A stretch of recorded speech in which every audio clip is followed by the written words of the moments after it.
Hi hello friends, welcome back to my YouTube channel. ಹೇಗಿದ್ದೀರಾ ಎಲ್ಲರೂ? I hope ಎಲ್ಲರೂ ಕೂಡ ಚೆನ್ನಾಗಿದ್ದೀರಾ ಅಂತ ಅಂದ್ಕೊಳ್ತೀನಿ. ನಾನಂತೂ ಸುಮಾರು ದಿನ ಆಗಿದ್ದು ಈ ಒಂದು ಚಾನಲಲ್ಲಿ ವೀಡಿಯೋನ ಹಾಕ್ತಾ. I am so sorry. ಇವತ್ತಿನ ಮತ್ತೆ ನಾನು ರೀಸ್ಟಾರ್ಟ್ ಮಾಡ್ತಾ ಇದ್ದೀನಿ. ನೀವು ಕೂಡ ನನ್ನ ಪೇಜ್ನ ನೋಡಿ ಫಾಲೋ ಮಾಡಿ. ಹಾಗೆ ಅದರ ವೀಡಿಯೋಸ್ ಇಷ್ಟ ಆದರೆ ಲೈಕ್, ಶೇರ್ ಆ್ಯಂಡ್ ಕಮೆಂಟ್ ಮಾಡೋದನ್ನು ಮರಿಬೇಡಿ. ಬನ್ನಿ ಇವತ್ತಿನ ವೀಡಿಯೋನ ಶುರು ಮಾಡೋಣ. ಸ್ನೇಹಿತರೆ, ಯಾವಾಗ ನಿಮ್ಮ ಅತಿಯಾದ ನಿರೀಕ್ಷೆಗಳು ಅಂತ್ಯವಾಗುತ್ತದೆಯೋ ಅಲ್ಲಿಂದ ನಿಮ್ಮ ನೆಮ್ಮದಿ ಆರಂಭವಾಗುತ್ತದೆ. ಖಂಡಿತ ಇದು ಸತ್ಯ ಸ್ನೇಹಿತರೆ. ನೀವು ಕೂಡ ಒಮ್ಮೆ ಕೂತ್ಕೊಂಡು ಯೋಚನೆ ಮಾಡಿ. ನಿರೀಕ್ಷೆಗಳು ಅಂದಮೇಲೆ ಪ್ರತಿಯೊಬ್ಬ ಮನುಷ್ಯನಿಗೂ ಬಂದೇ ಬರುತ್ತೆ. ಅದು ತುಂಬಾ ಸಹಜ ಅಂತಲೇ ಹೇಳ್ಬೋದು.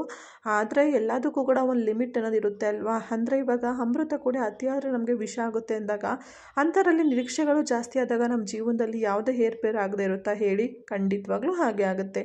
ಅದೇ ಥರ ನಮಗೆ ನಿರೀಕ್ಷೆ ಇರಬೇಕು. ಸೊ ನಿಮ್ಮ ನಿರೀಕ್ಷೆ ಇದೆ ಅಂತಂದರೆ ಅದಕ್ಕೆ ತಕ್ಕಂತೆ ನಿಮ್ಮ ಎಫರ್ಟ್ ಕೂಡ ಇರಲೇಬೇಕು ಅಲ್ವಾ? ಫಾರ್ ಎಕ್ಸಾಂಪಲ್, ಈಗ ಜಸ್ಟ್ ಎಕ್ಸಾಂಪಲ್ ಅಂತ ಅಷ್ಟೇ ಇದನ್ನು ಕನ್ಸಿಡರ್ ಮಾಡ್ಕೊಳ್ಳಿ.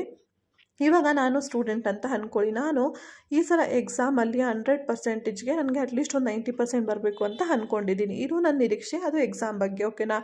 ಆದರೆ ನಾನು ಪ್ರತಿದಿನ ಏನು ಮಾಡ್ತಿದ್ದೀನಿ ಅಂದರೆ, ಎಕ್ಸಾಮಿನ 2 ದಿನ ಇದೆ ಅಥವಾ ಒಂದು ವಾರ ಇದೆ, 15 ದಿನ ಇದೆ ಅಂದಾಗ ಓದೋಕ್ಕೆ ಹೋಗ್ತೀನಿ.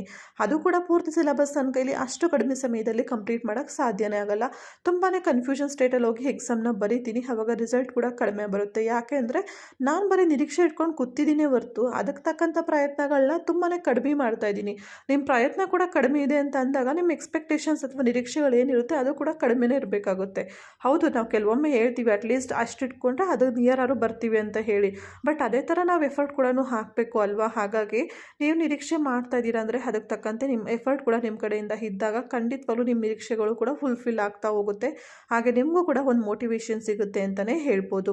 ಹಾಗೆ ನೆಮ್ಮದಿ ಅನ್ನೋದು ಕೂಡ ಅಷ್ಟೇ ಸ್ನೇಹಿತರೆ. ನಮಗೇನು ಆಗಿಲ್ಲ ಅಂತ ಹೇಳಿ ನಾವು ಸುಮ್ಮನೆ ಟೆನ್ಷನ್ ಮಾಡಿಕೊಂಡು ನೆಮ್ಮದಿ ಕಳ್ಕೊಳ್ಳೋದಕ್ಕಿಂತ ಬೇರೆ ಯಾವ ಥರ ಅದನ್ನ ಅಚೀವ್ ಮಾಡ್ಬೋದು, ಅದು ಕೂಡ ಒಂದು ಒಳ್ಳೆ ದಾರಿಯಲ್ಲಿ ಹೋಗಿ ಯಾವ ಥರ ಅಚೀವ್ ಮಾಡ್ಬೋದು, ನಮ್ಮನ್ನು ನಾವು ಯಾವ ಥರ ಇನ್ನೂ ಒಳ್ಳೆ ವ್ಯಕ್ತಿ ಹಾಗೆ ಬದಲಾಯಿಸ್ಕೋಬೋದು ಅನ್ನೋದನ್ನು ಯೋಚನೆ ಮಾಡಿದಾಗ ಖಂಡಿತ ಎಲ್ಲರಿಗೂ ಕೂಡ ಒಳ್ಳೆ ದಾರಿಗಳು ಕಂಡೇ ಕಾಣಿಸುತ್ತೆ. ಹಾಗೆ ನಮ್ಮ ನಿರೀಕ್ಷೆಗಳನ್ನ ಮೀರಿ ಇನ್ನೂ ಕೂಡ ಒಳ್ಳೆ ರಿಸಲ್ಟ್ ಕೂಡ ನಮಗೆ ಸಿಗುತ್ತೆ ಅಂತಲೇ ಹೇಳ್ಬೋದು. ಇಷ್ಟನ್ನು ಹೇಳ್ತಾ ಸ್ನೇಹಿತರೆ, ಇವತ್ತಿನ ಈ ಒಂದು ವಿಡಿಯೋನ ಕಂಪ್ಲೀಟ್ ಮಾಡ್ತಾ ಇದ್ದೀನಿ. ಐ ಹೋಪ್ ಈ ಒಂದು ವಿಡಿಯೋ ನಿಮ್ಮನ್ನ ಸ್ವಲ್ಪ ಮೋಟಿವೇಟ್ ಮಾಡಿರ್ಬೋದು ಅಂತ ಅಂದ್ಕೊಳ್ತೀನಿ. ಇಷ್ಟ ಆಗಿದ್ದಲ್ಲಿ ಲೈಕ್ ಮಾಡಿ. ಹಾಗೆ ತಪ್ಪದೆ ನಮ್ಮ ಯೂಟ್ಯೂಬ್ ಚಾನಲ್ನ ಸಬ್ಸ್ಕ್ರೈಬ್ ಮಾಡ್ಕೊಂಡು ಸಪೋರ್ಟ್ ಮಾಡೋದನ್ನು ಮರಿಬೇಡಿ. Thank you.